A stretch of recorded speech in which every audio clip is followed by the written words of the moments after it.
We're going to talk about behavioral kids. I'm so upset.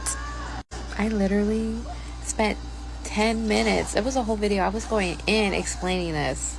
And now I got to give a shortcut. You know what? Everything happens for a reason. We're going to talk about behavioral kids.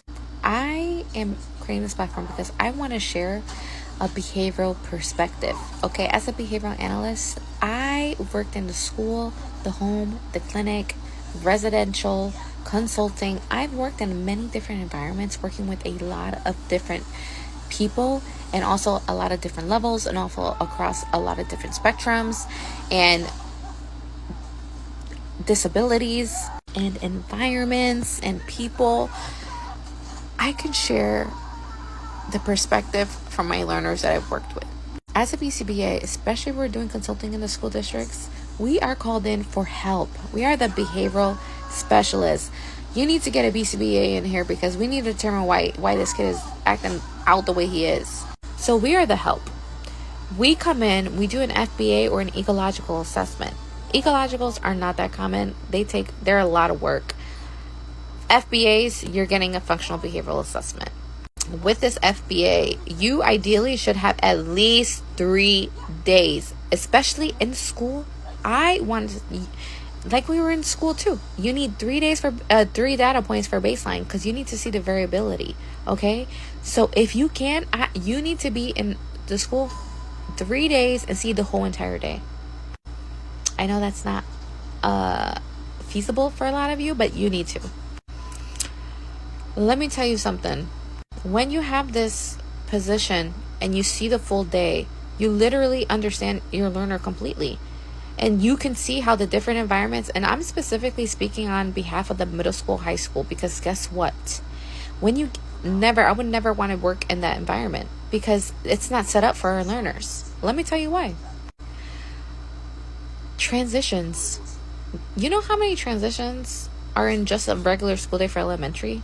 Like in the classroom setting, a transition is going from point A to point B. How are you getting there? Well, someone's got to tell you an SD. Someone has to demand and tell you how to move and how to direct your behavior right now. So you have to comply to what's being told for you. Hey, all right, everyone, go sit at the carpet.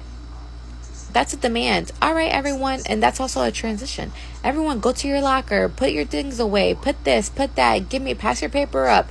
All these different things. Go get a book. You know how many demands? Just think about it. And kids are in school 6.5 hours a day. So my whole point is, when it comes to the school setting and you're trying to get a child to comply to sit crisscross applesauce and you're going to stop until they comply, it's like, no.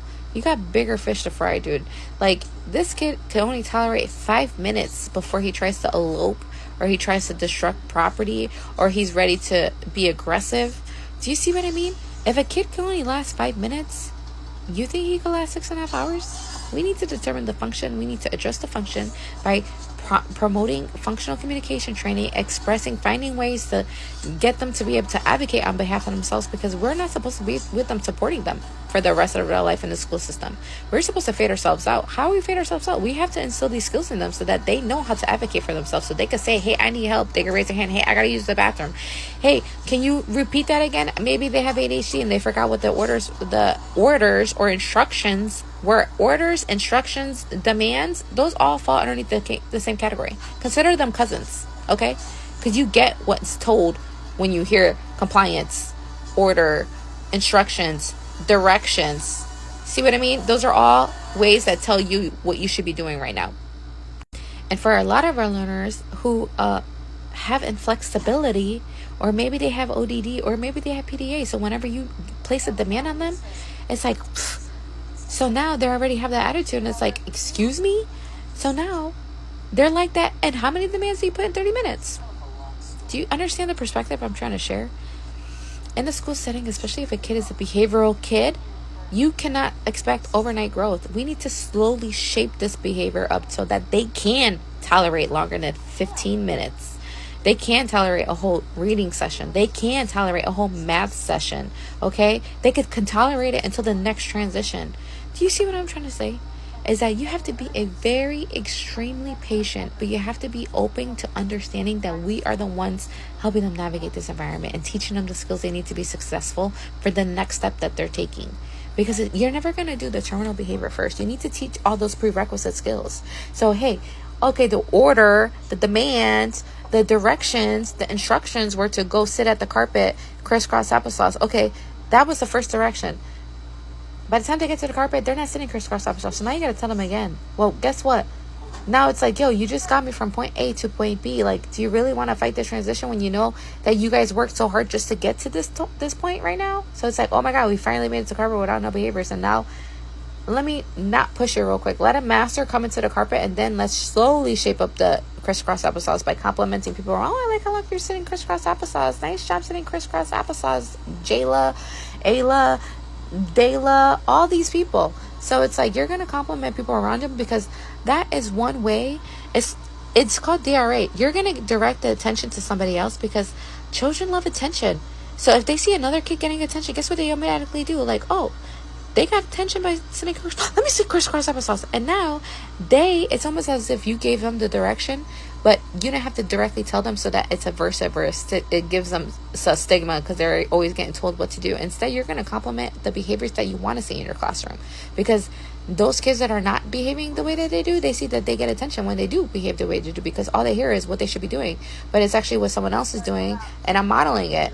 They're modeling it. They get to see a visual. Oh, I like how nice Jayla is sitting. The kid looks at Jayla, see what nicely sitting is, because she's just complimenting on that. And look, oh, she just did it to somebody else. Oh, and not competing. You think about the concept of competing. Do you see what I'm saying? When you do DRA and positive reinforcement, DRA is positive reinforcement, okay? You're just complimenting everything that you want to see in your environment. Nice job raising your hand. Nice job sitting down. I like how you put your eraser in your bucket. You're gonna throw out in the air and in the environment what behaviors you want to see, because kids are listening, and kids get to look at what you're complimenting on and learn from them. Now they have peer model, and now they see, and that's why another good strategy is to say like, oh, let me see who's doing what they're doing. Or if they're supposed to be looking, like you could be like, oh, look at so and so, like, oh, they gotta look like this. I'm only complimenting people that look like this, and you point to what they should be looking like, and then you still give them the attention as soon as they even attempt to get to it. Some kids you have to reinforce attempting and progress to actually getting to the terminal behavior of sitting, even though that effort is that behavior they're requesting is very low. But it's like, listen, we'll get there eventually. Just be flexible in the moment. Just be flexible while they're mastering the skill, because it's a shaping process. And it's not going to be perfect every time. It could be like 80%. So out of 10 tries, they're probably going to do good, bad, good. See what I mean? So it's like there's 5 days a week. You have to see things from a week perspective.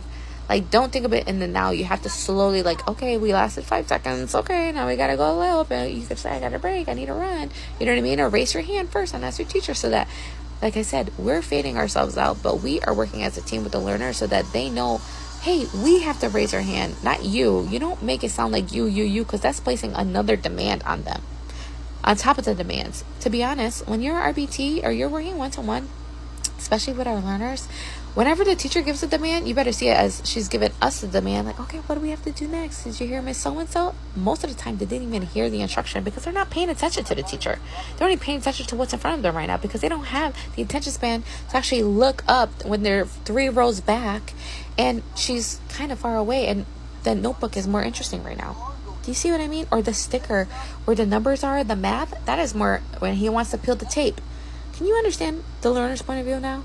There's a lot of things to consider, and I'm just sharing my learners' points of views from the almost 10 years that I've been working in this field. There's a function to everyone's behavior, and I can explain the functions of my previous clients so that you can kind of get an idea of like, oh shoot, that makes sense. Let me adjust my approach. Oh, I see a student doing that now. Like, let me really pay attention and see if there's something I could do. Oh, let me listen to these proactive strategies. Oh, let me consider that he is actually shaping his tolerance to getting there. And you know what? I'm not going to fight about the crisscross applesauce, because I know we're still working. He hasn't mastered coming to the carpet yet, because if he did, he'd know to sit crisscross applesauce. So it's a shaping process. Like, we just got him here. Let's continue throughout the day like if it was nothing, because slow progress, not perfection. Progress, not perfection.